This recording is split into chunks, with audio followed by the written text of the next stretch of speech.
Bonjour, la famille. Bienvenue sur Stories with Madesi. S'il vous plaît, abonnez-vous et laissez-nous un like. Cela représente énormément pour nous. Partagez également cette vidéo avec vos amis et vos proches, et activez les notifications de publication pour ne manquer aucune de nos futures vidéos. Merci de le faire. Installez-vous confortablement et détendez-vous pendant que nous plongeons dans l'histoire. Ruth Akena resserra son tablier derrière le comptoir du bar pour la 5e fois cette nuit-là.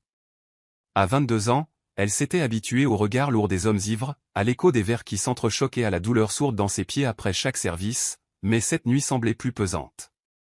Il était presque minuit au salon de l'Imperial Gold Hotel, et l'atmosphère habituellement élégante empestait le whisky renversé et le parfum. C'est alors qu'il entra, grand, la mâchoire ciselée, vêtu d'un costume bleu marine froissé et les yeux noyés de tristesse. Maurice Dalton, héritier du groupe Dalton, ressemblait à un homme tentant de disparaître à l'intérieur de sa propre richesse. Elle le regarda s'affaler sur un tabouret de bar et lui fit signe de s'approcher silencieusement. Whisky, sec. Ne parlez pas, servez juste, marmonna-t-il, la voix grave. Ruth hésita, mais obéit. Quelque chose en lui, de brisé mais magnétique, l'attirait plus qu'elle ne pouvait l'expliquer. Alors que les minutes s'étiraient, Ruth se surprit à lui parler, malgré sa demande initiale. « Vous ressemblez à quelqu'un qui a perdu quelque chose d'important, » dit-elle doucement, en débarrassant un verre vide. Maurice eut un petit rire amer, se frottant les tempes. « J'ai tout perdu, et personne n'est mort », il marqua une pause. « Ou peut-être que c'est moi qui suis mort à l'intérieur. » Ils parlèrent, prudemment d'abord, puis comme deux étrangers cherchant refuge l'un dans l'autre. Ruth partagea des bribes de sa vie, comment elle était venue de Nsuka à Lagos dans l'espoir de trouver quelque chose de plus. Maurice parla peu de lui, mais lui posa des questions avec une douceur surprenante. Les vers s'enchaînèrent, et avec eux, leurs barrières se dissolurent. Il sourit une fois, juste une fois, et Ruth entrevit un homme non pas brisé, mais enseveli sous la déception. Vers 2 heures du matin, le directeur de l'hôtel murmura à Ruth qu'elle pouvait terminer son service. Elle hésita, puis suivit Maurice jusqu'à sa suite, le cœur battant de confusion et de culpabilité. Dans cette chambre silencieuse, emplie de rideaux de soie et d'un chagrin étouffé, ils partagèrent une nuit qu'aucun d'eux n'oublierait. Ce n'était pas du désir. C'était une évasion. Et tandis que Maurice s'endormait enfin, la respiration régulière et inconscient, Ruth s'assit au bord du lit, fixant le plafond, des larmes coulant silencieusement sur ses joues, incertaine de ce que cette nuit allait lui coûter. Ruth se réveilla aux premières lueurs de l'aube filtrant à travers les voilages de la luxueuse chambre d'hôtel. Le silence était assourdissant, mais la douleur dans sa poitrine était plus forte. Elle se tourna vers l'autre côté du lit et le trouva vide. Pas de mots, pas de bruit de douche. Rien, sinon le faible creux d'un corps qui était déjà parti. Son cœur se serra. Elle n'avait pas demandé de promesse. Mais un au revoir aurait fait moins de mal que cette disparition silencieuse. Se rhabillant sans bruit, elle plia son tablier dans son sac à main, comme un rappel de qui elle était avant cette nuit. Lorsqu'elle arriva dans le hall, Maurice était parti. Aucune trace, pas de carte de visite, pas de numéro de téléphone. La réceptionniste dit qu'il avait réglé sa note juste avant le lever du soleil. Parti précipitamment. Ruth hocha la tête, vide, ses pieds avançant mais son esprit figé. De retour dans son appartement exigu, elle fixa le plafond pendant des heures, incapable de définir ce que cette nuit avait signifié, seulement qu'elle n'avait pas laissé son esprit indemne. 6 semaines passèrent avant que les nausées ne commencent. Ruth avait mis cela sur le compte du stress et des repas sautés, jusqu'à la 3e fois où elle vomit au travail. Elle acheta un test de grossesse les mains tremblantes et regarda le résultat confirmer la vérité. Enceinte. Son esprit s'emballa, son cœur déchiré entre la peur et une étrange lueur d'espoir.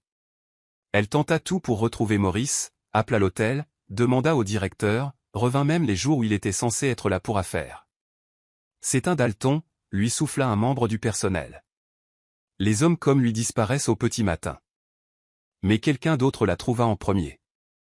Un après-midi, alors qu'elle sortait d'une pharmacie, ses résultats d'échographie à la main, une élégante voiture noire s'arrêta. Donna Dalton en sortit, raffinée, sévère, au regard froid. « Vous êtes Ruth, n'est-ce pas ? La serveuse de cette nuit-là. » Le souffle de Ruth se coupa. « Comment ? Je suis sa mère. Et je suis ici pour réparer une erreur avant qu'elle ne ruine sa vie, dit sèchement Donna, lui tendant une enveloppe blanche. À l'intérieur, il y avait de l'argent. Beaucoup d'argent. Prenez ceci et disparaissez. Vous n'avez jamais été ici. Vous ne l'avez jamais rencontré. La voix de Ruth trembla en répondant, je ne veux pas de votre argent. Je veux juste élever mon enfant en paix. Les yeux de Donna se plissèrent. Alors je vous suggère de le faire très, très loin. Ce jour-là, Ruth réalisa quelque chose de plus terrifiant que d'être abandonnée. Être réduite au silence. L'accouchement fut difficile, prolongé par l'épuisement, aggravé par la peur. Ruth était allongée sur le mince matelas d'hôpital dans une salle privée faiblement éclairée d'une clinique isolée. Ses cris résonnaient contre les murs fissurés tandis que des perles de sueur coulaient sur ses tempes.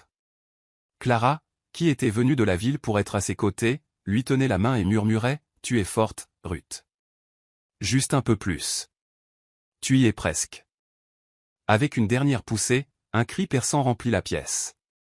L'infirmière souleva un petit garçon frétillant dans les airs. Ruth ne réalisa même pas qu'elle sanglotait jusqu'à ce qu'il pose le bébé sur sa poitrine. « Jadon » souffla-t-elle. « Il s'appelle Jadon. » Il était parfait, ses petits poings serrés, son souffle chaud voltigeant contre sa peau. Pour la première fois depuis des mois, Ruth sourit. Pendant quelques courtes heures, la joie remplaça la douleur. Elle le serra contre elle, mémorisant chacun de ses traits. Mais au fond d'elle, un silence troublant persistait. Un pressentiment que quelque chose n'allait pas. Cette nuit-là, l'infirmière lui donna un léger sédatif pour qu'elle puisse se reposer. Clara était sortie acheter de la nourriture. La chambre était calme, trop calme. Quand Ruth se réveilla, le berceau du bébé était vide. Confuse, elle se redressa, le cœur battant. « L'infirmière » cria-t-elle en se traînant hors du lit. « Où est mon fils? Où est Jadon ?» Pas de réponse. Une infirmière différente entra, les yeux baissés, les mains tremblantes. « Madame, vous devez vous calmer. Je suis tellement désolée. Le bébé n'a pas survécu à la nuit. » Ruth s'effondra, agrippant la femme par les bras. « Vous mentez. Il était en bonne santé. Il pleurait. Je l'ai tenu. Il allait bien. » Mais le personnel resta inflexible. Le médecin évitait son regard. Clara revint et trouva Ruth sur le sol, hurlant, serrant la couverture vide dans laquelle Jadon avait été couché. Mais la vérité n'était pas si simple. Plus tard, dans un moment de culpabilité, un jeune agent d'entretien murmura à Clara, « Une femme en noir est venue. Elle a pris l'enfant. La mère de l'homme. Elle les a payés. » L'esprit de Ruth se brisa sous le poids de la trahison. Son bébé, son unique bouée de sauvetage, avait été volé en pleine nuit par une femme de pouvoir, sans conscience. Ruth ne dormit pas cette nuit-là. Elle resta simplement assise avec la couverture de Jadon, se balançant, murmurant son nom encore et encore dans le vide. Les jours suivants devinrent une spirale de désespoir. Ruth, encore faible de l'accouchement, commença à chercher, interrogeant chaque infirmière, menaçant la clinique, tentant même de déposer une plainte au poste de police le plus proche. Mais tous la traitèrent comme une femme devenue folle. « Avez-vous la preuve que l'enfant est né vivant » demanda un officier. Quelqu'un d'autre a-t-il été témoin de ce prétendu enlèvement? Elle s'effondra dans le couloir poussiéreux, serrant la photo d'échographie délavée comme seule preuve. Clara fit de son mieux, supplia le personnel de dire la vérité, mais tous avaient été réduits au silence par l'argent. « On va leur faire un procès, Ruth » murmura-t-elle. Mais Ruth n'avait ni argent, ni avocat, juste de la douleur. Elle passait ses nuits debout devant l'hôpital, espérant que sa vue piquerait la conscience de quelqu'un. Mais le monde continuait de tourner. Ses appels à Dalton Enterprises ne furent jamais retournés. Les gardes de leur bureau lui fermèrent les portes au nez. Ruth était redevenue invisible, mais cette fois, son enfant avait disparu. 2 semaines plus tard, alors qu'elle errait dans la rue devant la clinique, une frêle infirmière âgée prit Ruth à part. « Votre bébé est vivant » dit-elle d'une voix tremblante. « Je n'étais pas censée dire quoi que ce soit, mais je l'ai vu de mes propres yeux. » La femme qui est venue. Elle a dit qu'elle réclamait ce qui appartenait à son fils. Ruth agrippa son bras, des larmes fraîches jaillissant. « Où sont-ils allés? S'il vous plaît, donnez-moi quelque chose. » Mais l'infirmière ne savait pas, ils sont partis la nuit même. Ils ont déménagé. Nouvelle adresse, nouveau nom. Les gens puissants comme ça. Ils effacent tout. Les genoux de Ruth cédèrent. Son cri ne fut pas fort, mais profond, sculpté dans son âme. Clara se précipita à ses côtés, la rattrapant avant qu'elle ne s'effondre. On le retrouvera, Ruth, dit-elle, s'étouffant de ses propres larmes. On le retrouvera. Mais Ruth ne répondit pas. Elle n'avait plus rien en elle. Cette nuit-là, elle s'assit en silence dans la chambre où elle était censée ramener Jadon. Elle enroula la couverture vide autour de ses épaules et murmura dans l'obscurité, « Je te trouverai, mon fils. Même si cela doit me prendre le reste de ma vie, je te trouverai. » Ruth quitta la ville avant le lever du soleil, serrant la couverture de Jadon comme un trésor fragile. Il n'y eut ni adieu, ni conclusion, seulement le poids d'une maternité volée lui écrasant la poitrine. Clara avait plaidé, « Restons et battons-nous, Ruth », mais la voix de Ruth était vide. Se battre avec quoi, Clara? Ils ont tout pris. Sans destination précise, elle monta dans un bus bondé en direction de Lagos, où personne ne connaissait son histoire ni sa douleur. Elle pensait que l'anonymat pourrait l'aider à respirer à nouveau, mais chaque kilomètre la séparant de la clinique creusait le vide en elle. Sur la longue route cahoteuse, Ruth regardait par la fenêtre, les yeux secs mais l'âme noyée. Une jeune femme de l'autre côté de l'allée berçait son bébé sur ses genoux. Ruth se détourna et se mordit les lèvres si fort qu'elles saignèrent. Son ventre lui faisait encore mal, non pas de l'accouchement, mais du vide obsédant qu'il avait laissé. Quand elle arriva à Lagos, Ruth avait à peine assez d'argent pour payer une nuit. La ville était assourdissante, écrasante et sans pitié. Elle loua un matelas dans une chambre sans fenêtre, partagée avec deux inconnus dans un immeuble surpeuplé près d'Ojulegba. Chaque nuit, elle se recroquevillait dans un coin, la couverture de Jadon pressée contre son cœur. Elle ne parlait pas beaucoup. Les gens supposaient souvent qu'elle pleurait un amant perdu ou qu'elle luttait contre la folie. Ruth les laissait croire ce qu'ils voulaient. Son silence devint son armure. Elle trouva des petits boulots, lavant du linge, vendant de l'eau en sachet dans les embouteillages, n'importe quoi pour survivre. Elle arrêta d'écrire des dates dans son journal intime car chaque jour se fondait dans le suivant. Pourtant, à chaque bouteille d'eau qu'elle tendait à travers les vitres des taxis, ses yeux balayaient les rues, non seulement à la recherche d'acheteurs, mais aussi d'un garçon qu'elle pourrait un jour reconnaître.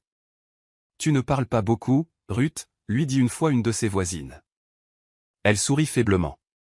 Quand on perd son monde entier en une nuit, que reste-t-il à dire? Cette année-là passa comme un brouillard, des jours de chaleur étouffante, des nuits froides, et une berceuse brisée qui jouait sans fin dans sa tête. Dans le penthouse au sol de marbre de la famille Dalton à Victoria Island, Maurice était assis en face de sa mère un matin, soignant un mal de tête et essayant de comprendre un rêve récurrent. « C'est étrange », murmura-t-il en se frottant le front. « Je n'arrête pas de voir un enfant pleurer dans une pièce sombre. » Donna leva les yeux de son thé, surprise un instant avant de se ressaisir. « Tu as trop travaillé, dit-elle vivement. Ton esprit te joue des tours quand il est fatigué. » Maurice fronça les sourcils mais n'insista pas. Une petite enveloppe reposait, intacte, sur la table basse, une lettre d'une femme nommée Clara, envoyée anonymement, maintenant interceptée par l'assistante de Donna avant qu'elle n'atteigne Maurice. Donna l'avait brûlée. Son silence n'était pas de la culpabilité, c'était de la stratégie. Elle avait passé des années à protéger son fils des conséquences d'un seul écart alcoolisé, et elle n'avait pas l'intention de laisser cela se défaire maintenant. « As-tu déjà repensé à cette nuit ?» demanda soudainement Maurice. « Celle à l'Imperial Gold Hotel ?» La main de Donna se raidit autour de sa tasse de thé. Elle la reposa et rencontra son regard. C'était une erreur. Une nuit insignifiante avec quelqu'un qui a disparu peu de temps après. Tu n'as même jamais su son nom, tu te souviens? Maurice se pencha en arrière, la confusion gravée sur son visage. Mais j'ai entendu quelque chose à propos d'une fille, qu'elle. Donna le coupa sèchement. Elle est morte. En couche. C'est ce que le personnel nous a dit. Je ne voulais pas te blesser avec cette nouvelle à l'époque. La pièce sombra dans le silence. La gorge de Maurice se serra. Elle est morte, répéta-t-il, plus pour lui-même que pour elle. Donna hocha la tête solennellement. Oui. Il n'y avait rien à faire. Il se leva et se dirigea vers la fenêtre, surplombant la ligne d'horizon de la ville. Alors ce chapitre est clos. Donna le rejoignit, glissant son bras dans le sien. Ce n'a jamais été un chapitre, chérie. Juste une phrase. Et elle s'est terminée il y a longtemps. Mais alors qu'elle souriait contre son épaule, Maurice sentit un étrange vide en lui, un vide qu'il ne pouvait nommer. Quelque part au fond de lui, quelque chose ne semblait pas clos. Quelque chose était inachevé. Mais il ne savait pas encore que le fantôme de cette phrase n'avait jamais cessé de vivre et de respirer. 3 mois après avoir étendu les investissements de Dalton Holdings dans le sud du Nigeria, Maurice accepta la proposition du conseil d'administration de déménager le siège social à Lagos. Il y voyait une opportunité de moderniser les opérations, mais pour Donna, c'était stratégique. Elle devait contrôler l'environnement pour maintenir ses décisions passées loin de toute conséquence. À Lagos, elle pouvait enterrer le passé sous les gratte-ciel et les événements mondains. Ils emménagèrent dans un domaine privé à Ikoyi, où le silence s'achetait avec des portails de sécurité et des domestiques qui ne posaient pas de questions. Maurice se plongea dans le travail, nouant des partenariats commerciaux et organisant des levées de fonds de luxe. Pourtant, son âme restait distraite.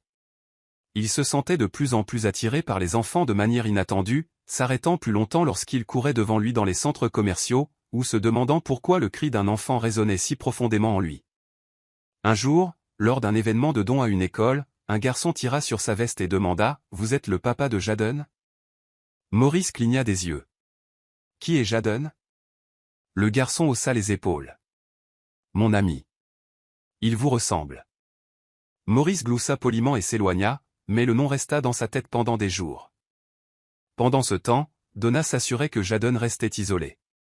Le garçon, maintenant âgé de 6 ans, curieux et vif, vivait dans l'aile des invités de la maison avec sa propre nounou et son tuteur. Donna racontait au monde qu'il avait été adopté via un processus privé après le tragique chagrin d'amour de son fils des années auparavant. Personne ne remettait en question cette version. Pas même Maurice. « Tu n'as jamais voulu adopter ?» lui demanda un jour Elisa lors d'un dîner tranquille. Il secoua la tête. « Je ne sais pas si je suis fait pour être père. Je ne saurais pas par où commencer. » Donna entendit la conversation et sourit pour elle-même. L'illusion tenait bon. Mais Jadon commença à dessiner des images d'une femme sans visage dans un pagne bleu, toujours avec des larmes coulant de ses yeux. « Qui est-ce » demanda le tuteur.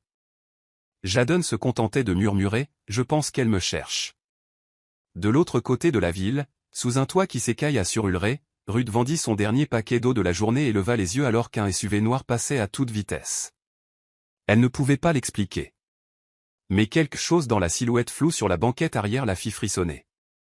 Et ainsi, sans le savoir, mère et fils vivaient à des kilomètres l'un de l'autre sous le même ciel, respirant le même air. Mais à des mondes de distance de la vérité qui allait bientôt éclater.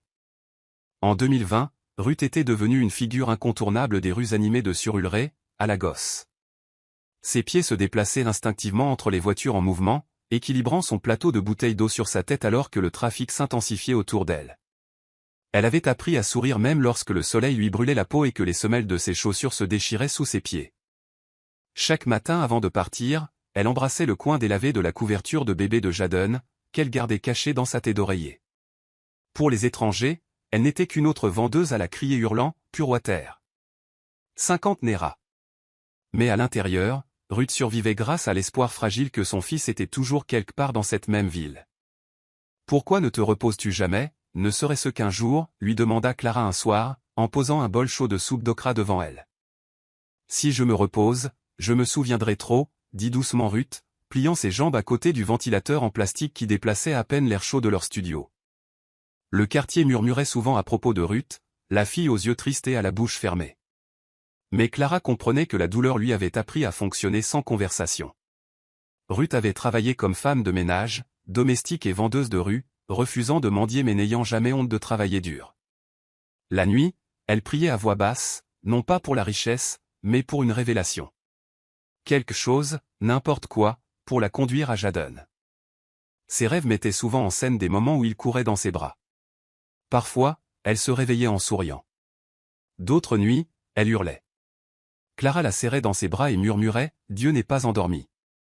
Un matin, Ruth se regarda dans le miroir après s'être lavé le visage et murmura « Je me demande s'il me ressemble toujours ». Elle ne pleurait plus. Les larmes s'étaient taries il y a des années, mais son corps portait toujours le chagrin dans ses os.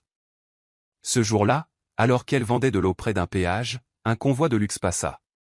Elle s'arrêta, regardant les véhicules polis défiler. Son reflet se vit faiblement dans la vitre d'une fenêtre arrière. Derrière le verre teinté, un enfant regarda brièvement avant que la voiture ne tourne. Elle ne pouvait pas voir ses traits. Mais quelque chose dans ce regard la fit se retourner 2 fois. Puis elle murmura « Jadon ?» Mais les voitures étaient parties.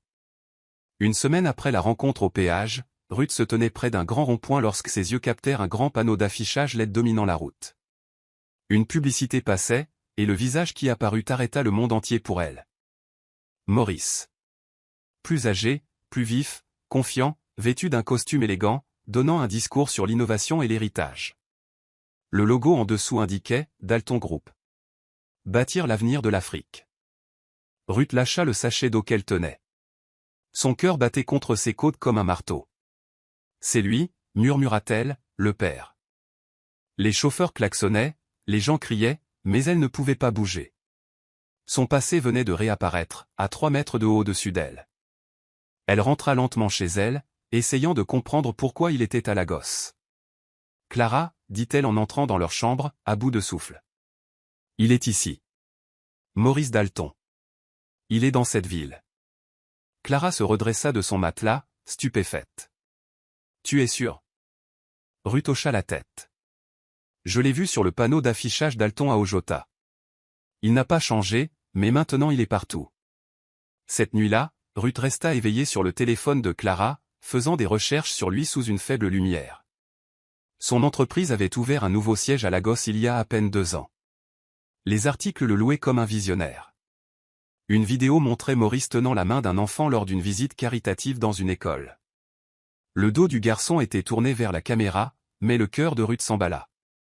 Elle mit en pause et rejoua le clip à plusieurs reprises, en zoomant. La courbe de son épaule, la façon dont il inclinait la tête. Tout lui semblait familier. Clara. Cet enfant. Je ne sais pas comment, mais je le sens. Clara la regarda solennellement. Tu penses que c'est Jadon ? La voix de Ruth se brisa. Je le sais. Mais même alors, le doute s'insinua en elle. Comment pouvait-elle affronter quelqu'un de si puissant ? Quelle preuve avait-elle maintenant ? Pas d'acte de naissance, pas d'ADN, juste l'instinct maternel et un souvenir. Pourtant, quelque chose en elle refusait de laisser tomber. Elle murmura, même si le monde entier me traite de folle, je découvrirai qui est cet enfant.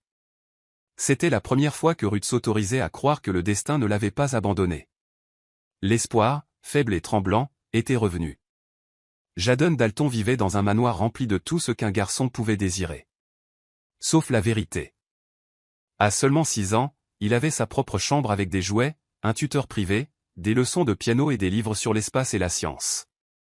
Mais la seule chose qu'il désirait ardemment ne se trouvait sur aucune étagère, des réponses. « Nounou Eva » demanda-t-il un soir, assis en tailleur sur son lit. « Pourquoi je ne ressemble pas à grand-mère » La femme tressaillit légèrement mais sourit. « Les familles sont de toutes les formes, mon chéri. » Jadon fronça les sourcils. « Alors, à qui je ressemble ?» Elle hésita. « Tu es spécial. Tel que tu es. » Cette réponse ne le satisfaisait jamais. La plupart des nuits, il trouvait du réconfort dans le dessin. Et sans comprendre pourquoi, il continuait à esquisser l'image d'une femme dans un pagne bleu avec des yeux doux et des cheveux courts. Toujours tenant un bébé. Toujours en train de pleurer. « Tu la connais » lui demanda un jour son tuteur avec douceur. Jadon secoua la tête.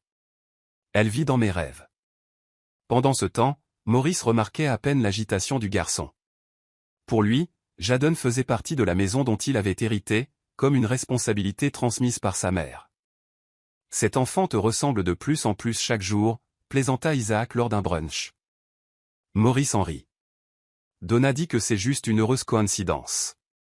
Mais au fond de lui, il se posait parfois la question. Il y avait des moments, des petits moments, où la voix de Jadon résonnait d'une manière qui lui serrait la poitrine. « Tu me rappelles quelqu'un » dit-il un jour à voix haute en laçant la chaussure du garçon. « Qui » demanda Jadon. Maurice ne répondit pas. Les dessins du garçon commencèrent à s'empiler. Chaque image représentant la même femme, parfois souriante, parfois tendant la main. « Je pense qu'elle est réelle » dit Jadon à sa nounou un soir. « Je pense que c'est ma mère. » Donna trouva un des dessins et le brûla dans la cheminée cette nuit-là. Alors que le papier se recroquevillait et devenait noir, elle murmura pour elle-même, « Ta mère t'a abandonné à l'instant où elle a choisi d'être provocante. Ta place est ici maintenant. » Mais Donna ne savait pas que le destin a l'habitude de revenir en boucle, peu importe à quel point la porte est verrouillée. La journée avait commencé comme n'importe quelle autre.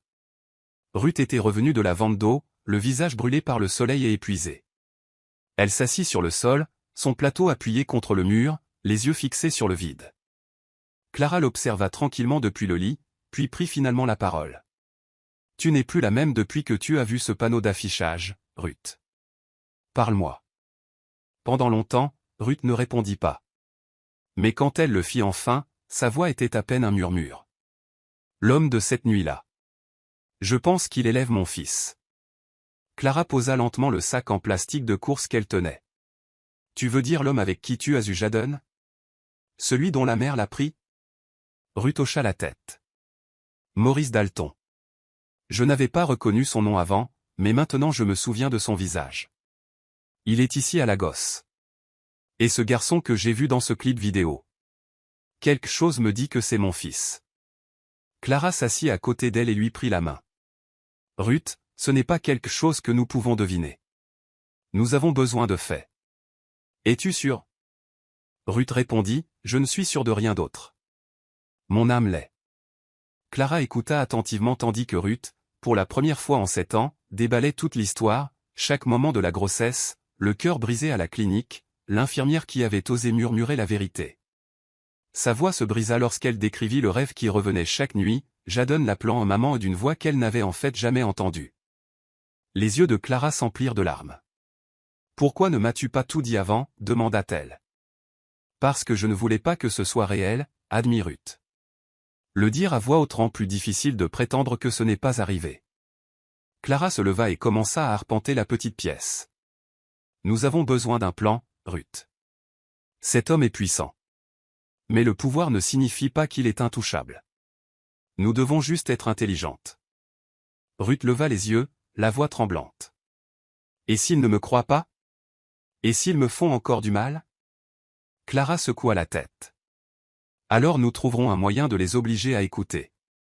Parce que si cet enfant est le tien, ils ont déjà trop volé. » Cette nuit-là, alors qu'elle gisait de part et d'autre de la pièce, le sommeil ne vint pas. Mais pour la première fois, le silence n'était pas le chagrin. C'était la résolution. Le soleil était bas alors que Ruth équilibrait son plateau, se faufilant dans la circulation de fin de soirée dans une rue animée de Victoria Island. Sa chemise lui collait à la peau de sueur, mais elle le remarquait à peine. À un feu rouge, elle s'approcha d'une voiture aux vitres teintées, tapotant poliment le côté passager avec une bouteille d'eau fraîche à la main. La vitre se baissa, et devant elle se tenait Maurice Dalton, assis sur la banquette arrière, concentré sur son téléphone. « Combien ?» demanda-t-il sans la regarder. Le souffle de Ruth se coupa. Elle se figea, la main tremblant légèrement alors qu'elle tendait la bouteille. Il leva alors les yeux, son regard effleurant le sien pendant une fraction de seconde, ignorant qui se tenait devant lui. « Gardez la monnaie » marmonna-t-il en lui tendant un billet froissé alors que la voiture démarrait en trombe. Ruth resta immobile dans la chaleur et la poussière, le cœur battant. Ses jambes fléchirent et elle trébucha en arrière sur le trottoir. Elle ne s'était pas attendue à être si proche de lui. Les années l'avaient fait vieillir avec grâce, mais sa voix résonnait encore dans sa mémoire. Clara la trouva 1 heure plus tard, assise sur une dalle à côté d'un kiosque, les bras enroulés étroitement autour de ses genoux. « Ruth » s'exclama-t-elle en se précipitant vers elle. « Ça va ?» Ruth hocha lentement la tête, des larmes coulant enfin de ses yeux. « Je l'ai vu. Aujourd'hui. Il m'a regardé droit dans les yeux et ne m'a pas reconnu. Je lui ai donné de l'eau avec la même main qui a tenu son fils. Et il est parti comme si je n'étais personne. » Clara s'assit à côté d'elle, la prenant dans ses bras. « Tu n'es pas personne. Tu es son passé, sa vérité, et bientôt tu seras la tempête qu'il n'a pas vue venir. » Ruth ferma les yeux. Il avait l'air heureux, à l'aise. Il ne sait même pas ce que sa mère a fait. Il ne sait même pas qu'il est père. Sa voix trembla. Et Jadon. Il était là tout ce temps. Si proche. Clara lui essuya le visage. Alors cela confirme tout. Ce n'est plus seulement un sentiment. Nous allons trouver un moyen de le prouver. Ruth serra la mâchoire, sa voix se raffermissant enfin. Alors nous commençons demain. Je ne resterai plus sur le bord de la route à vendre ma douleur pendant que mon fils vit dans l'ombre d'un mensonge. Maurice se tenait sur le balcon de son Penthouse, contemplant la ville en contrebas, quand Elisa sortit derrière lui. Elle était élégante, posée, et vêtue du peignoir en soie qu'il lui avait acheté à Dubaï. « Tu as été silencieux ces derniers temps », dit-elle en posant doucement la main sur son dos. Il sourit faiblement. « Je réfléchis, c'est tout. » Elle pencha la tête. « À propos de nous ?» Il se tourna pour lui faire face. « À propos de tout. » Quelques instants plus tard, il sortit une petite boîte en velours de sa poche. Elisa cligna des yeux de surprise. « Est-ce que c'est ?» Il s'agenouilla, non pas en grande pompe, mais avec détermination. Elisa Boma Okafor, veux-tu m'épouser? Sa main vola à sa bouche alors qu'elle murmurait, oui. Oui. Il glissa la bague à son doigt. Les lumières de la ville clignotaient derrière eux, et Maurice sourit pour la première fois depuis des jours. Mais dans le silence de la nuit, quelque chose semblait incomplet. Il ne pouvait pas l'expliquer. Un faible vide pulsait derrière sa poitrine, comme une vieille blessure jamais complètement guérie. Les médias s'emballèrent le lendemain matin. L'héritier de l'Empire Dalton fiancé. Mariage prévu pour le 19 octobre, l'anniversaire de Maurice. Ruth vit l'annonce alors qu'elle achetait de l'eau en sachet et fixa le gros titre avec une longue et douloureuse inspiration. Clara regarda par-dessus son épaule et expira. Ils ont même choisi la semaine de la naissance de Jadon. Presque le même jour. Les mains de Ruth tremblèrent légèrement. C'est comme si le destin me le rappelait. Pendant ce temps, dans la maison Dalton, Donna supervisait tout avec précision, traiteur, designer floraux, coordinateur de salle. Nous aurons le mariage mondain le plus parfait que la gosse ait jamais vu, dit-elle à Elisa avec un sourire étudié. Maurice, cependant, passait ses journées en réunion et ses nuits agitées. Isaac le remarqua. Tu es sur le point d'épouser la femme de tes rêves, et pourtant tu as l'air de quelqu'un coincé dans le passé, plaisanta Théil. Maurice haussa les épaules. As-tu déjà eu l'impression qu'une partie de ta vie manquait? Et tu ne sais même pas ce que c'est. Isaac gloussa. On dirait le trac. Mais Maurice n'était pas convaincu. Au fond de lui, une question qu'il ne pouvait nommer griffait le bord de sa tranquillité. Et quelque part à travers la ville, une mère regardait sa photo et murmurait, « Nous verrons à quel point ton mariage sera parfait. » Ruth se tenait dans le couloir étroit de l'hôpital public, serrant une ordonnance qu'elle n'avait pas les moyens de payer. Son corps avait commencé à abandonner avant son esprit. Ses articulations lui faisaient mal. Sa vision devenait floue après de longues heures sous le soleil. Et récemment, une fièvre persistante refusait de tomber. La voix du médecin avait été douce mais ferme. Vous avez besoin de repos et d'une alimentation adéquate. Vous souffrez d'anémie sévère. Mais ce qu'il ne comprenait pas, c'est que Ruth ne pouvait pas se permettre de se reposer. Le repos ne payait pas le loyer. Le repos ne la conduisait pas à Jadon. Quand elle rentra chez elle ce soir-là, ses doigts tremblaient si violemment qu'elle renversa la moitié de son plateau d'eau en essayant de le poser au sol. Clara se précipita et la rattrapa alors qu'elle s'effondrait à moitié. « Tu n'as encore rien mangé de la journée, n'est-ce pas ?» demanda-t-elle, frustrée. Ruth secoua faiblement la tête. « Ce n'est pas important. Il n'y a pas de temps pour la faiblesse. » Mais cette nuit-là, la faiblesse arriva sans y être invitée. À 2 heures du matin, Ruth se redressa sur le sol, trempée de sueur, respirant lourdement comme si elle avait été poursuivie dans ses rêves. Elle serra le coin de la couverture de Jadon contre sa poitrine et sanglota jusqu'à ce que ses épaules soient secouées de spasmes. Clara se réveilla et se précipita à ses côtés. Qu'y a-t-il? Que s'est-il passé? Les yeux de Ruth étaient hagards de désespoir. Je l'ai vu dans mon rêve. Il pleurait, il tendait la main vers moi, mais je ne pouvais pas l'atteindre. Il l'emmenait, et je ne pouvais pas bouger. Sa voix se brisa et tout son corps trembla. Clara la prit dans ses bras comme une enfant. Tu as besoin de force, Ruth. Tu ne peux pas le trouver si tu t'effondres maintenant. Nous sommes proches, quelque chose est en train de bouger. Mais tu dois vivre pour le voir. Ruth murmura entre ses dents serrées, si je meurs sans l'avoir tenu à nouveau dans mes bras, alors toute cette vie n'aura servi à rien. Clara la recoucha doucement, lui caressant le front. Alors nous nous battrons. Mais pas comme ça. Nous avons besoin de toi debout, respirant, mangeant. Promets-le-moi, Ruth, s'il te plaît. À travers ses sanglots, Ruth hocha lentement la tête. Je le promets. Mais je ne peux pas supporter une autre année de silence. Je ne peux plus prétendre que je vais bien. Cette nuit-là, la pièce ne dormit pas. Elle abritait simplement deux femmes qui avaient vu trop de douleur pour fermer les yeux. Jadon se tenait au bord du jardin du domaine Dalton, son carnet de croquis en équilibre sur son genou. Il venait de dessiner une autre image de la même femme sans visage. Seulement cette fois, ses bras étaient ouverts, comme pour l'inviter à entrer. Quand Donna passa avec un plateau de fruits, il tourna rapidement la page. « Que dessines-tu, chérie » demanda-t-elle gentiment. « Juste le ciel » murmura-t-il. Mais plus tard dans la soirée, alors que la maison devenait silencieuse, Jadon s'assit seul dans sa chambre, fredonnant un air doux. Un air qu'il ne se souvenait pas avoir jamais appris. C'était une berceuse, douce et familière, et elle l'enveloppait de chaleur. Cette nuit-là, il fit un rêve très vif. Une femme dans un pagne bleu était assise près d'une fenêtre, chantant ce même air, tendant la main vers lui. « Jadon » murmurait-elle, « je suis là. » Il se réveilla en sueur froide et courut dans le couloir. « Nounou Eva » cria-t-il. « Cette femme est revenue dans mon sommeil. » Eva s'agenouilla à côté de lui. « Quelle femme ?» Les lèvres de Jadon tremblaient. « Celle qui chante. » Je ne peux pas voir son visage, mais elle sent la poudre et le savon. Elle dit mon nom comme si elle le connaissait depuis toujours. Eva tenta de le calmer. Ce n'est qu'un rêve, mon cœur. Mais Donna entendit depuis l'escalier et se figea. Elle entra brusquement. Les rêves ne signifient rien, Jadon. Ton esprit te joue des tours parfois. Jadon se tourna vers elle, la frustration montant. Alors pourquoi est-ce le même à chaque fois? Pourquoi ai-je l'impression qu'elle est réelle?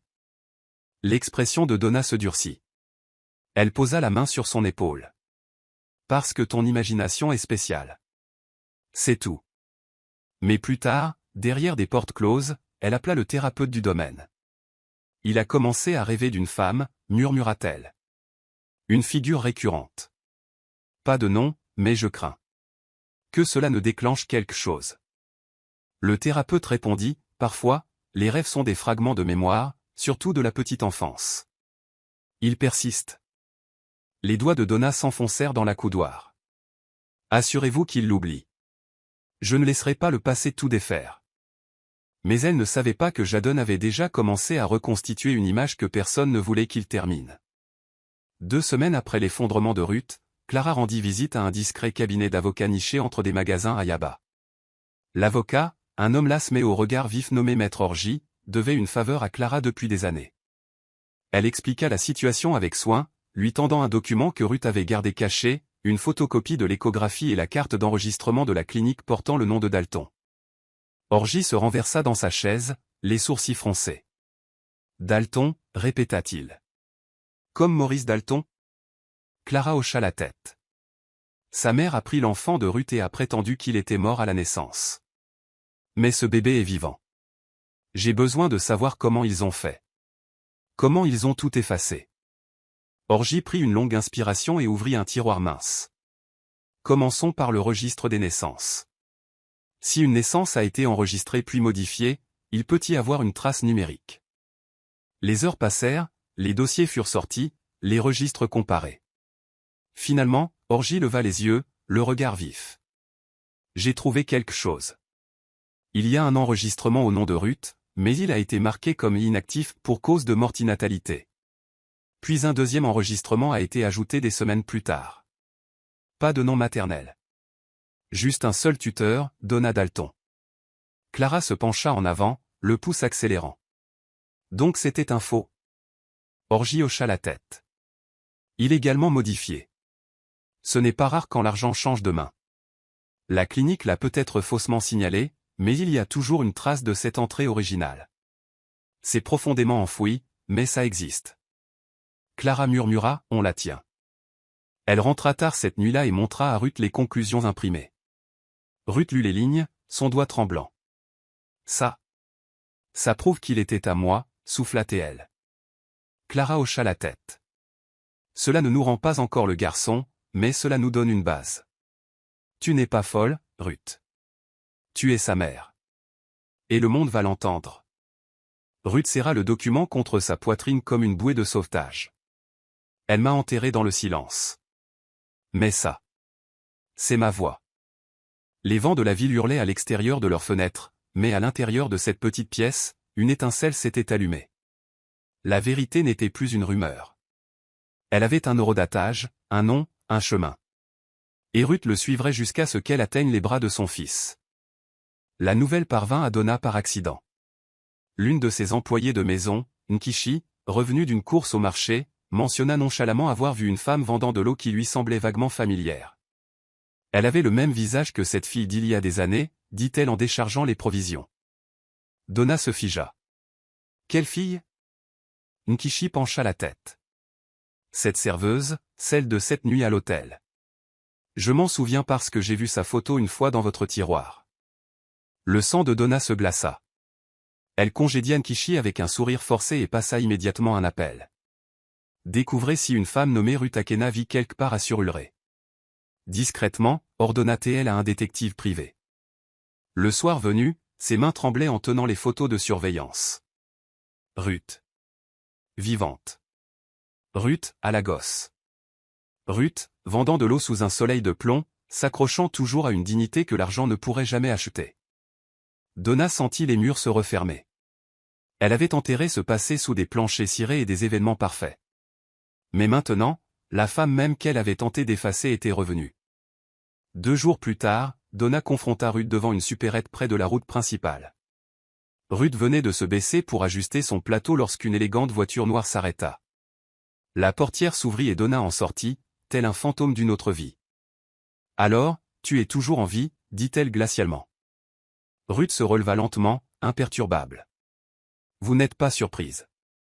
Juste déçue. » Les lèvres de Donna se retroussèrent. « Tu aurais dû rester partie. Que penses-tu accomplir maintenant? Personne ne croira une vendeuse de rue plutôt qu'une Dalton. » La voix de Ruth était calme. « Je n'ai pas besoin qu'il me croie. J'ai juste besoin qu'il m'entende. » Donna fit un pas de plus, baissant le ton. « Va-t'en, Ruth. Pour ton bien. Je t'ai donné une chance de vivre tranquillement. Ne m'oblige pas à te rappeler avec quelle facilité je prends les choses. » Ruth se pencha, murmurant pour que seule Donna puisse l'entendre, « Vous avez déjà pris ce qui comptait le plus. Je n'ai plus rien à craindre. » Donna tourna les talons et partit, mais son visage trahissait une panique rare. Ruth resta sur place, le cœur battant, non pas de peur, mais de la réalisation électrique que son silence avait enfin fait trembler quelqu'un. Maurice était assis à son bureau, feuilletant de vieilles photos d'enfance que Donna avait récemment déterrées pour un article de magazine. Ses doigts s'arrêtèrent sur une image, lui, à 8 ans, avec la même raie sur le côté et le même sourire en coin que Jadon arborait maintenant. La ressemblance avait toujours été notable, mais maintenant, elle le frappait comme un coup. Isaac entra dans la pièce juste au moment où Maurice expirait brusquement. « Frérot, ça va ?» demanda Isaac en posant un dossier. « Penses-tu qu'il soit possible pour un homme d'avoir un enfant sans le savoir ?» demanda Maurice sans lever les yeux. Isaac haussa un sourcil. « D'où ça vient, ça ?» Maurice tourna la photo vers lui. « Regarde ça. Tu ne trouves pas que c'est plus qu'une coïncidence ?» Isaac rit légèrement. « Jadon ? Mec, si tu me disais qu'il était cloné à partir de toi, je te croirais. Mais tu as toujours dit qu'il avait été adopté via l'agence de ta mère. » Maurice hocha la tête, mais son esprit dériva ailleurs. Elle s'est occupée de tout. Je n'ai jamais posé de questions. Mais dernièrement, quelque chose ne colle pas. Plus tard dans la nuit, Maurice s'assit avec Jadon pendant qu'il faisait un puzzle. « Tu penses parfois à ta vraie mère ?» demanda-t-il doucement. Jadon ne leva pas les yeux. « Parfois. Je ne connais pas son visage, mais j'ai l'impression qu'elle est réelle. » Le souffle de Maurice se coupa. « Qu'est-ce que tu ressens quand tu penses à elle ?»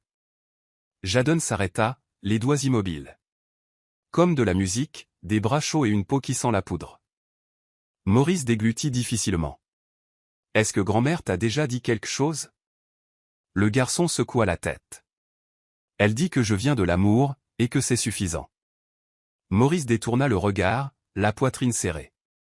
Alors que Jadon fredonnait une douce mélodie, le même air obsédant que Ruth avait autrefois murmuré pendant sa grossesse, Maurice cligna des yeux, un frisson le parcourant. « Où as-tu appris cette chanson » demanda-t-il. Jadon haussa les épaules. « Elle me vient comme ça. » Maurice se leva brusquement et se dirigea vers le balcon, ayant besoin d'air. Quelque chose était en train de se défaire, quelque chose de profond, d'enterré et d'effrayant. Il ne croyait plus à la coïncidence. Il croyait aux fissures qui se formaient à travers le ciment soigneusement coulé. Le mariage était dans moins de 2 semaines, et le domaine Dalton bourdonnait d'activité. Les organisateurs allaient et venaient avec des tissus, des échantillons de champagne, des installations d'éclairage et des plans de table. Donna restait le chef d'orchestre de tout cela. Son visage était étiré en un sourire alors même que ses nerfs brûlaient sous la surface. Maurice traversait tout cela comme un fantôme. Ses sourires étaient répétés. Ses réponses étaient courtes. Elisa le remarqua. « Tu as été distant » dit-elle lors de leur dégustation de gâteau. « Quelque chose ne va pas ?» Maurice hésita, puis offrit une réponse diplomatique. « Juste le stress du travail. Tu sais comment c'est avant un événement majeur. » Elisa hocha la tête, mais n'était pas convaincue. Pendant ce temps, Ruth regardait une affiche accrochée à côté d'une boutique de mariage haut de gamme à Lekki, mariage Dalton Okafor Deulannay, 19 octobre. Ses doigts se serrèrent en poing. Clara se tenait à côté d'elle. C'est le lieu. La salle qu'ils ont réservée. C'est à côté du centre communautaire. Tu la connais. Ruth hocha lentement la tête. J'avais l'habitude de m'asseoir sur les marches là-bas, pour vendre de l'eau. De retour à la maison, Ruth étala tout ce qu'elles avaient, le registre modifié de Maître Orgy, les captures vidéo de Maurice avec Jadon, et sa seule photo de Jadon nouveau-né, floue mais indéniable. Si je dois le confronter, ce doit être ce jour-là, dit-elle. Il doit me voir et m'entendre avant de dire oui. Clara parut incertaine. Es-tu prête pour ce que cela pourrait signifier? Ruth la regarda dans les yeux. Je ne suis pas prête pour une autre année de silence. Clara soupira. Alors nous avons besoin d'un plan. Tu n'entreras pas dans ce mariage à moins de te fondre dans la masse. Ruth hocha la tête. Je trouverai un moyen. Même si je dois m'habiller en serveuse, je serai là. Dehors, le son du tonnerre de Lagos roulait faiblement dans le ciel. À l'intérieur de leur chambre sombre, 2 femmes étaient assises, non pas comme des victimes, mais comme les architectes d'une vérité qui refusait d'être enterrée plus longtemps. Le matin du mariage se leva avec des nuages drapés sur Lagos comme un voile, menaçant et lourd. Ruth regarda son reflet dans le petit miroir à main que Clara tenait alors qu'elle ajustait le tablier de traiteur autour de sa taille. « Tu es sûr que ça va marcher ?» demanda Ruth, la voix à peine un murmure. Clara eut un léger sourire narquois. La salle grouille de personnel événementiel. Tu te fonds dans la masse, tu sers tranquillement, tu attends le bon moment. Ruth hocha la tête, bien que son cœur ait l'impression d'essayer de s'échapper de sa poitrine. Elles arrivèrent par l'entrée de service avec un petit groupe d'employés embauchés. Clara avait passé les 3 derniers jours à réseauter avec un vendeur de nourriture sous-traitant, le convainquant que Ruth était nouvelle et compétente. À l'intérieur de l'immense salle, les lustres scintillaient sur les fleurs ivoires et les chaises dorées. Ruth garda la tête baissée, tenant un plateau de boissons, se déplaçant comme un fantôme dans une pièce devant laquelle elle était passée pieds nus. Partout où elle se tournait, les invités riaient. Le quatuor à cordes jouait du jazz doux et les flashs des appareils photo crépitaient comme des étoiles. Puis elle le vit. Maurice.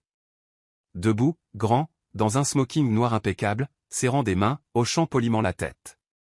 Son souffle se coupa. Ces temps n'avaient pas émoussé ses traits, seulement les avait ciselés plus profondément. À côté de lui, Elisa rayonnait dans une robe sirène blanche, radieuse et sans méfiance. Ruth chassa ses larmes et se tourna juste à temps pour éviter le regard d'un maître d'hôtel. « Reste concentré » murmura Clara, passant à côté avec un torchon en lin. « Tu n'auras qu'un seul moment. Fais qu'il compte. » Ruth hocha la tête. Elle serra ses preuves fermement sous la serviette pliée cachée dans sa poche. Le temps filait comme de l'eau entre ses doigts. Alors que l'officiant prenait sa place près de l'autel et que la marche nuptiale commençait, Ruth se dirigea lentement vers le bord de l'allée, les pieds tremblants, le pouce emballant, la douleur se frayant un chemin à travers sa résolution. Le moment pour lequel elle avait vécu était arrivé. Et rien, ni le pouvoir, ni la peur, n'allaient réduire sa voix au silence maintenant. La salle tomba dans un silence respectueux alors qu'Elisa prenait la main de Maurice et qu'il faisait face à l'officiant. « Mesdames et messieurs », commença l'homme. « Nous sommes réunis ici pour être témoins de l'union de Maurice Dalton et Elisa Okafor. » Sa voix résonnait sous le plafond en dôme. Ruth se tenait au fond, son plateau disparu, ses mains serrées le long de son corps. Elle sentait ses jambes faiblir, mais son âme bondissait en avant. Alors que l'officiant tournait la page pour lire les vœux, Ruth s'avança dans l'allée, sa voix tremblante mais suffisamment forte pour s'emparer de la pièce. « Arrêtez !» Le son coupa l'air comme une lame. Les murmures se propagèrent instantanément. Elisa se tourna, confuse. Maurice fronça les sourcils. « Qui est-ce » chuchota quelqu'un. Ruth s'avança, les yeux rivés sur le garçon qui se tenait à proximité dans un smoking, le porteur d'alliance. Sa voix se brisa alors qu'elle le montrait du doigt. « Ce garçon est mon fils. » Un hoquet collectif parcourut la foule. Donna, assise au premier rang, se leva d'un bond, le visage vidé de toute couleur. « Sécurité » aboya-t-elle. Mais Maurice leva une main. « Attendez. » Il regarda fixement Ruth, la confusion se transformant en reconnaissance. « Vous » murmura-t-il. « Ruth ?» Elisa se tourna brusquement, regardant de l'un à l'autre. Jadon recula lentement, les yeux écarquillés, stupéfait par le chaos soudain. La voix de Ruth tremblait, mais son regard resta fixe. « On vous a menti. Je ne suis pas morte. Et je n'ai jamais abandonné mon enfant. » La gorge de Maurice se serra. « Qu'est-ce que vous dites ?» Donna se leva, désespérée. « Elle est folle. C'est de la diffamation. » « Assez » claqua Ruth. Elle sortit le document plié de sa poche et le tint haut. « J'ai des preuves. Des actes de naissance, des dossiers d'adoption falsifiés. La nuit où tu m'as quitté, tu es devenu père, Maurice. Et elle » Ruth se tourna vers Donna, « me l'a volé de mes bras pendant que je dormais. » La pièce était devenue silencieuse de mort, tous les visages figés. Maurice fit un lent pas en avant, fixant le garçon qui le regardait maintenant avec une incertitude tremblante. La vérité était arrivée, et elle exigeait d'être entendue. Les chuchotements se transformèrent en vagues. Les invités se penchaient les uns vers les autres, stupéfaits, certains reculant prudemment, d'autres filmant avec leur téléphone. A-t-elle dit que c'est son enfant?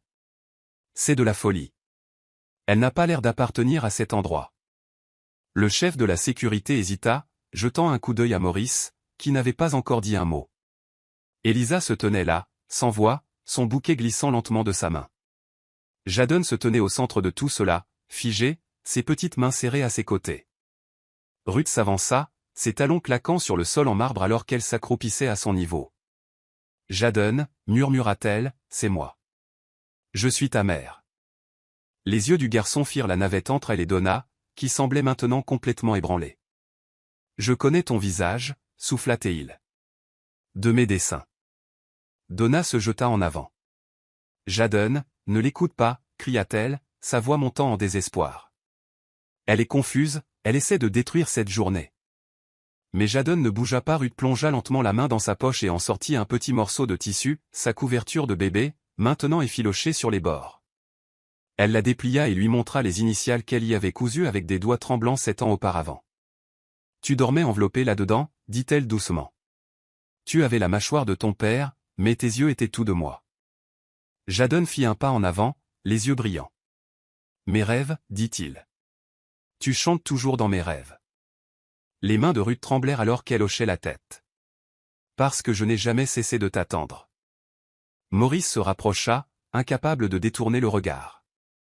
La voix d'Elisa brisa finalement le silence. « Maurice, dis-moi que ce n'est pas vrai. » Mais il ne dit rien. Son monde basculait sous lui, et la seule personne dont il ne se souvenait pas était devenue le miroir de tout ce qu'il avait perdu. Maurice ne sentait plus ses pieds. Il se tenait immobile au milieu de l'allée de la cérémonie, sa respiration irrégulière, comme si les murs de la salle se refermaient sur lui. Chaque son au chuchotement, déclenchement d'appareil photo, pieds qui traînent s'estompait sous le rugissement dans ses oreilles. La voix de Ruth résonnait dans son esprit, « On vous a menti. » Il la regarda vraiment, pour la première fois depuis plus de 7 ans, et les fragments qu'il avait enterrés dans une mémoire ivre refirent surface. La façon dont ses yeux s'étaient adoucis cette nuit-là, le sourire tremblant qu'elle avait arboré, la vulnérabilité qu'elle ne lui avait jamais demandé de protéger. Donna tenta de parler, mais il la fit taire d'un regard. « Pourquoi personne ne m'a dit qu'elle était en vie ?» demanda-t-il froidement, dirigeant la question à personne et à tout le monde. Sa mère tressaillit, mais resta silencieuse. Ruth tendit les documents, ses mains fermes bien que son cœur batte la chamade. « Tout est là, dit-elle. Tu n'as rien perdu cette nuit-là, Maurice. Tu as été volé. » Clara s'avança depuis le coin de la pièce, ne faisant plus semblant d'être du personnel. « Nous avons essayé d'envoyer des lettres. Tu ne les as jamais vues. » La foule s'agita inconfortablement, tandis que Maurice prenait les documents d'une main tremblante. Ses yeux parcoururent les lignes, le nom de Ruth, l'acte de naissance modifié, la date qui correspondait à son propre anniversaire. « Ça m'a été caché, » marmonna-t-il, la voix tendue. Donna s'avança, la panique brisant son sang-froid. « J'ai fait ce qui était le mieux pour toi. Tu étais jeune, imprudent, elle était une erreur en devenir. » Maurice la regarda, incrédule. « Tu as volé mon fils. » Sa voix se brisa alors qu'il regardait Jadon. « J'ai vécu sous le même toit que lui, et je ne le savais pas. » Ruth s'agenouilla à côté de son fils, qui s'accrochait maintenant à son bras avec une confusion silencieuse. « Il te connaît, dit-elle. Il t'a toujours connu, même quand tu ne le connaissais pas. » Et alors que Maurice faisait un autre pas en avant, sa main tremblante tendue vers l'épaule de son fils, la distance entre l'étranger et le père commença à se dissoudre, lentement, douloureusement, irréversiblement. La tension fracturait l'air comme du verre, alors que les yeux de Jadon passaient de la femme agenouillée devant lui à l'homme figé derrière lui. Ses mains s'agitaient à ses côtés, incertain, effrayé, mais attiré par quelque chose de plus profond que la logique. Ruth ne bougeait pas. Ses bras restaient ouverts, son corps immobile, ses larmes tombant en silence. « Tu n'as pas besoin de te souvenir de tout, » murmura-t-elle. « Je me souviens assez pour nous deux. » Jadon pencha la tête. « Tu sens comme dans mon rêve, » dit-il, la voix à peine audible. Et puis, sans avertissement, il s'avança et plaça une petite paume contre sa joue. Ruth haleta, submergée. « Mon bébé » souffla-t-elle en l'enlaçant. « Oh Dieu, mon bébé !» La foule n'avait plus d'importance. Les chuchotements s'évanouirent. Ce n'était que la mère et le fils, réunis non par des preuves, mais par l'âme. Donna s'effondra sur une chaise, le visage pâle, son contrôle s'échappant enfin. Maurice restait debout, sa poitrine se soulevant et s'abaissant alors qu'il regardait la scène se dérouler. Clara couvrit sa bouche, essayant de ne pas pleurer à voix haute. Jadon parla à nouveau, sa voix étouffée contre la poitrine de Ruth. « Ils ont dit que tu ne voulais pas de moi. Que j'avais été abandonné. » Ruth recula juste assez pour le regarder dans les yeux. « Jamais, dit-elle férocement. Je me suis battue pour toi jusqu'à ce qu'il ne me reste plus rien. Je serais morte pour toi, Jadon. » Le garçon la regarda, puis se tourna vers Maurice. « C'est vraiment ma maman ?» Maurice hocha lentement la tête, la voix rauque. « Oui. C'est elle. » Ruth se leva, tenant toujours la main de Jadon comme si le lâcher pouvait le faire disparaître à nouveau. « Je ne veux pas l'emmener, dit-elle à Maurice. Mais je ne laisserai plus personne m'effacer. » Maurice baissa les yeux sur leurs mains jointes, puis leva les yeux vers Ruth. « Tu l'as déjà ramenée à la vie.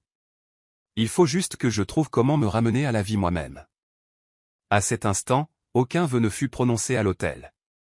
Mais un vœu silencieux fut échangé entre eux, un vœu construit non pas sur un amour perdu, mais sur une vérité retrouvée. Elisa se tenait silencieusement au bord du chaos. Sa bague de fiançailles brillait sous les lumières du lustre comme une insulte. Personne ne l'avait regardée depuis des minutes, mais elle n'était pas invisible, elle était ignorée. Ses doigts se serrèrent autour de son bouquet jusqu'à ce que les tiges craquent. Lentement, elle se dirigea vers Maurice, ses talons résonnant sur le sol en marbre comme des pas refermant un rêve. « Alors c'est ça ?» demanda-t-elle, la voix égale, bien que son cœur menace de se briser à chaque syllabe. Maurice se tourna vers elle, la culpabilité peignant ses traits. « Elisa. » Elle leva la main. « Ne dis rien. Si tu ne savais rien, alors tu n'es pas un méchant. Mais si tu gardais le silence, alors tu ne vaux pas mieux que celle qui l'a fait. » Ruth fit un pas en arrière, leur laissant de l'espace.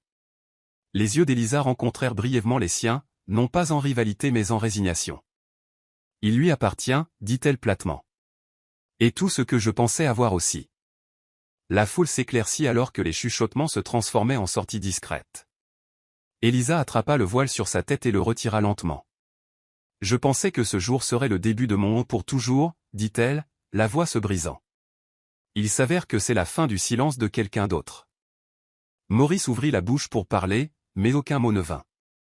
Elisa eut un petit rire amer. « Tu n'as pas à t'expliquer. Tu dois juste me laisser partir avec un peu de dignité. » Elle se tourna vers Ruth et hocha la tête une fois. « Il a de la chance d'avoir une mère qui n'a jamais cessé de se battre. J'espère qu'il héritera de cette force. » Sans attendre de réponse, elle tendit son bouquet à une invitée surprise, enleva ses talons et sortit pieds nus par les portes principales. Les caméras la suivirent, les flashs crépitant alors que les gros titres naissaient en temps réel. À l'intérieur, Ruth se tenait à côté de Jadon, la poitrine lourde de culpabilité et de gratitude. « Je n'ai jamais voulu ruiner sa vie », murmura-t-elle. Maurice répondit doucement, « Tu ne l'as pas ruinée. La vérité est juste arrivée trop tard. Le mariage était terminé. Mais quelque chose d'autre, quelque chose de brut, de réel et d'irrévocable, venait de commencer. » Maurice était assis en face de sa mère dans le salon du domaine. La splendeur du lustre au-dessus d'eux était perdue face au poids du silence entre eux. Donna était assise raidement, les jambes croisées, les mains jointes comme une femme en procès. « J'ai besoin de l'entendre de ta bouche, » dit Maurice, la voix pleine de retenue. « Tout. Plus de demi-vérité, plus de dérobade. » Donna détourna le regard, ses yeux vacillant vers la cheminée. « Je t'ai protégé, » dit-elle après une longue pause. « D'une erreur qui t'aurait entraîné vers le bas. » Maurice frappa du poing sur la table, le son la faisant sursauter. « Tu t'es protégé toi-même, mère. Pas moi. Tu as volé mon enfant et enterré sa mère vivante dans le silence. » La façade de Donna se fissura. « J'ai vu un avenir pour toi. Un avenir qui n'incluait pas de scandale ou de responsabilité avant que tu ne sois prêt. Tu as été imprudent cette nuit-là, et elle. Elle n'était qu'une serveuse sans rien. » Maurice se leva, arpentant la pièce. « Alors tu as pensé que son rien justifiait de lui prendre son tout ?» La voix de Donna s'éleva. « Je lui ai offert une chance de disparaître avec grâce.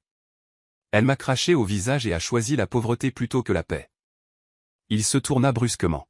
« Elle a choisi la maternité. Ce que tu lui as refusé. » Sa voix tremblait maintenant. « Sais-tu combien de moments j'ai manqué? Ses premiers pas, ses premiers mots? J'ai vécu sous ce toit en pensant qu'il était juste une adoption discrète, alors que pendant tout ce temps, il était à moi. » Les mains de Donna tremblaient sur ses genoux. Je n'avais jamais imaginé qu'elle reviendrait. Maurice se pencha près d'elle, les yeux brûlants. « Et c'est là le problème.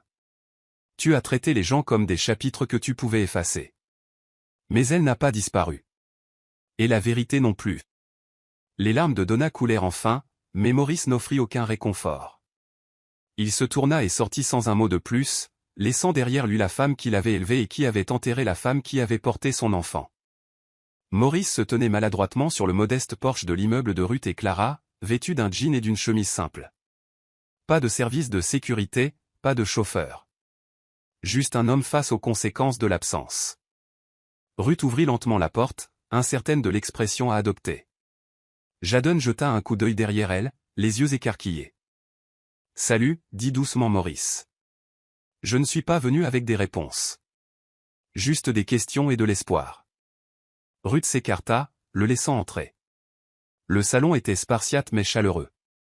Jadon était assis en tailleur sur un tapis, ses crayons de couleur éparpillés à côté de lui. « Je peux m'asseoir ?» demanda Maurice. Le garçon hocha timidement la tête. Ruth resta près de l'entrée, les bras croisés.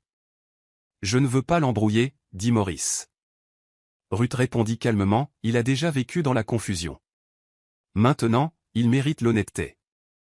Jadon tendit un crayon à Maurice. « Tu veux dessiner avec moi ?» Maurice s'agenouilla, le prenant lentement. « J'aimerais bien. » Pendant l'heure qui suivit, aucun mot lourd ne fut échangé entre eux. Seulement des dessins silencieux, des regards nerveux et un sourire occasionnel. Quand Ruth leur apporta du jus, Jadon se tourna vers Maurice. Tu me cherchais? La question fit légèrement s'étouffer Maurice. Je ne savais même pas que tu avais disparu, admit-il. Mais maintenant que je le sais, je ne veux pas arrêter de te trouver. Jadon hocha la tête, pensif. Je crois que j'aimerais ça aussi. Quand il fut temps de partir, Maurice se tourna vers Ruth à la porte. Je ne sais pas comment réparer ça. Mais si tu me laisses faire, je serai là à chaque étape. Ruth hésita, puis fit un petit signe de tête. Tu n'es pas encore pardonné. Mais tu as fait le premier vrai pas. Alors que Maurice descendait les marches dans la rue, il ne se sentait pas comme un milliardaire ou un PDG. Il se sentait comme un homme qui recommençait à zéro. Et cette fois, avec un but. Le lendemain matin, les gros titres avaient explosé dans les médias et sur les réseaux sociaux. Scandale au mariage d'Alton, une inconnue affirme être la mère du fils du PDG, illuminait les blogs à potins, tandis que des sites d'information plus sérieux diffusaient des images de la confrontation. Les talk-shows disséquaient chaque image de la vidéo, analysant le sang-froid de Ruth, les expressions de Donna et le silence stupéfait de Maurice. L'opinion publique se divisa rapidement. Certains qualifiaient Ruth d'opportuniste. D'autres la saluaient comme une mère réclamant justice. Un hashtag tendance commença, elle est venue pour son fils. Dans son appartement, Ruth regardait son téléphone alors que les clips vidéo tournaient en boucle. Clara était assise à côté d'elle. Ils vont déformer les choses, dit-elle. Ruth répondit, laisse-les faire. Les gens qui comptent, ceux qui étaient dans cette pièce, m'ont entendu. Mais au fond d'elle, les commentaires piquaient encore. Des mots comme « non invité »,« désespéré » et « croqueuse de diamants » rouvraient de vieilles blessures. De l'autre côté de la ville, Maurice était assis devant une rangée de microphones lors d'une conférence de presse soigneusement arrangée. Pour une fois, il ne lut pas de déclaration. Il parla simplement. Il y a des moments qui définissent un homme. La semaine dernière m'a redéfini. Les appareils photo crépitèrent alors qu'il continuait. J'ai appris que j'étais père. Et que la vérité m'avait été cachée par quelqu'un en qui j'avais le plus confiance. Il marqua une pause, déglutissant. À Ruth Akena, vous aviez parfaitement le droit de vous manifester. Et à Jadon, je suis désolé qu'il m'ait fallu si longtemps pour te trouver. Les journalistes crièrent des questions, mais Maurice les ignora. Il se leva, inclina la tête une fois et quitta la scène. Ruth regarda la diffusion en direct, les yeux humides. Jadon grimpa sur ses genoux, regardant l'écran. « Il va revenir ?» demanda-t-il. Elle lui embrassa le front. « Oui. Et cette fois, pas en tant qu'étranger. » Dehors, la ville rugissait, mais à l'intérieur, pour une fois, tout était calme. L'appartement était faiblement éclairé. L'odeur d'igname bouillie remplissait l'air tandis que la pluie tapotait doucement sur le toit. Ruth était assise sur le bord du lit, regardant Jadon dormir sous une fine couverture. Un bras berçait l'ours en peluche que Maurice lui avait donné la semaine dernière. Sa respiration était régulière, paisible, comme celle d'un enfant devrait l'être. Elle tendit la main pour lui caresser les cheveux, un doux sourire jouant sur ses lèvres. Ce n'était pas le manoir dans lequel elle l'avait imaginé grandir. Mais ici, entre ces murs écaillés et ces meubles d'occasion, il y avait de l'amour. Un amour qui avait survécu à la séparation, au jugement et au silence. Clara entra silencieusement, posant 2 assiettes de nourriture sur la petite table. « Il a bien mangé aujourd'hui », dit-elle avec un doux hochement de tête. Ruth leva les yeux. « Il a ri aujourd'hui. Il a vraiment ri, comme si ses poumons croyaient enfin qu'il le pouvait. » Plus tard dans la nuit, Ruth sortit sur le balcon alors que le tonnerre grondait au loin. Son téléphone vibra. C'était un message de Maurice. « Jadon m'a parlé de ses dessins à l'école. J'adorerais les voir aussi. Je peux passer demain. » Elle le lut 2 fois avant de répondre. « Viens après 4 heures. » Il sera rentré de l'école. Une chaleur s'épanouit dans sa poitrine. Pas romantique, pas dans l'attente, juste pleine. Elle n'avait plus besoin de prouver quoi que ce soit à qui que ce soit. Le monde avait assisté à son interruption, jugé ses motifs, remis en question sa valeur. Mais la seule voix qui comptait vraiment maintenant l'appelait, maman, dans un murmure endormi et se blottissait dans ses bras la nuit. Ruth ne désirait ni vengeance ni attention. Elle avait quelque chose de plus profond, la restauration. Debout sous le ciel nocturne, elle se murmura à elle-même, ils ont essayé de m'effacer. Mais me voilà, en gras. Ce n'était pas fort. Cela n'avait pas besoin de l'être. Certaines victoires étaient silencieuses, et elles résonnaient pour toujours. Le soleil perça les nuages l'après-midi suivant, projetant une douce lumière dorée sur le parc tranquille où Ruth et Jadon attendaient près de la fontaine. Jadon serrait un carnet de croquis d'une main, saluant avec enthousiasme lorsque Maurice apparut, vêtu de vêtements simples et tenant un cerf-volant. « Je me suis dit qu'on pourrait essayer de faire voler quelque chose de nouveau, » dit Maurice avec un sourire. « On peut, maman ?» demanda Jadon à Ruth, qui hocha doucement la tête. Alors que les deux couraient vers le champ ouvert, le rire qui s'éleva n'était pas forcé, il était honnête. Guérisseur. Ruth marchait lentement derrière eux, les mains dans les poches, son cœur battant de gratitude. Non pas parce que tout avait été restauré à la perfection, mais parce que rien n'avait été laissé dans l'ombre. Elle atteignit le banc et s'assit, regardant Maurice aider Jadon à naviguer dans le vent. C'était maladroit au début, mais ensemble, ils le firent monter plus haut. Il vacilla, pencha, puis plana. Tout comme eux. Après un moment, Jadon revint en courant et jeta ses bras autour de sa taille. « Maman, regarde. On l'a fait voler. » Elle lui embrassa le sommet de la tête. « Comme je savais que tu le ferais. » Maurice les rejoignit, essoufflé mais content. « Nous ne sommes pas parfaits, Ruth, dit-il en s'asseyant à côté d'elle. Mais je veux faire ça. Un pas honnête à la fois. » Elle le regarda, cet homme qui avait disparu d'une chambre d'hôtel, qui avait sans le savoir manqué les premiers cris de son fils, et vit non pas l'homme qu'il avait été, mais le père qu'il devenait. « Alors ne regardons pas en arrière, répondit-elle. Continuons simplement d'avancer. Pour lui. Maurice tendit la main, et après une brève pause, Ruth la prit. Non pas comme une promesse d'amour, mais comme un pacte de détermination. Jadon, entre eux, s'accrochait fermement. Trois silhouettes marchaient sous le ciel orange, projetant de longues ombres sur l'herbe. Ils étaient en retard. Mais pas trop tard. Et ça, Ruth le savait, c'était suffisant. Voici le verset biblique de l'histoire. L'Éternel combattra pour vous, et vous, gardez le silence. Exode 14, verset 14. Morale de l'histoire. Même lorsque le monde enterre votre vérité, le temps et la résilience peuvent la ressusciter. C'est la fin de l'histoire. Qu'avez-vous appris de cette histoire? Laissez vos réflexions dans la section des commentaires. Laissez un like, et n'oubliez pas de vous abonner et d'activer la cloche de notification pour être prévenu lorsque nous publierons nos prochaines vidéos. Partagez aussi cette vidéo avec quelqu'un qu'elle pourrait intéresser. Merci beaucoup.